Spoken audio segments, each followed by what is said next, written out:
You can organize your drive by moving files that are just out in the open into a folder. You can click on the file and then drop it into the folder that you want it to go in. You can also right click and move the item as well. I find the easiest way is just to drag and drop. You can also do that while the file is open. So if I open my file and then at the top, it'll tell you the folder that it is in and when it was last saved. So if I click on the folder, I can move it. Right now it's telling me it's just in my drive, but if I want it in this folder, I can click move. And if you have folders within your folders, you can use the arrow here, add a folder and say, maybe I'll make it 21, 22. I want it in last year's folder. You can move it into a folder that way as well. So drag and drop, or you can move it. You can delete an item that you don't want anymore by clicking it. So it is highlighted. You can see the title is slightly a different color and hit the trash can, or you can right click and remove. Either way works, but then you just remove it. It is in your trash for about 30 days and then it will disappear. So you do have time to recover it if you need to.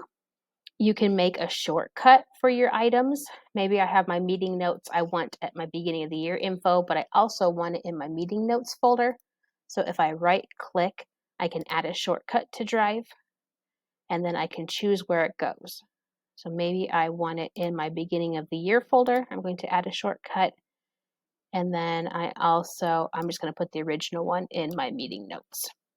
So if I look at my beginning of the year folder, this little arrow here means it's a shortcut. It's not the original file, but it's like a link, a shortcut to the original file. That's what those little arrows mean. So this originality report is a shortcut. It has that little arrow. You can identify documents or items that are important that you want a quick access to. Maybe those meeting notes that I hid here. If I right click, I can add to starred. And you can also do that in the file. Maybe I want this one to be starred by the title. There's a star. You click on the star, it turns yellow. So in my drive on the left side, there's a starred option. Now I have a quick link to those.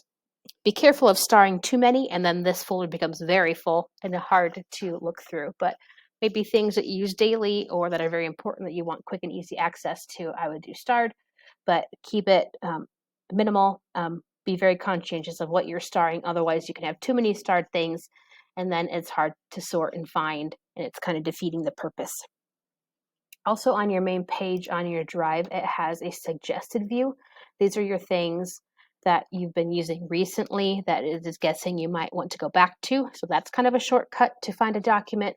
And also on the left side, there is a recent. These are recent files you had open. So if you are working on something, I can go back and find that file quickly instead of searching through my drive. You can find it that way. In our next video, I'll show you one more way to search for items.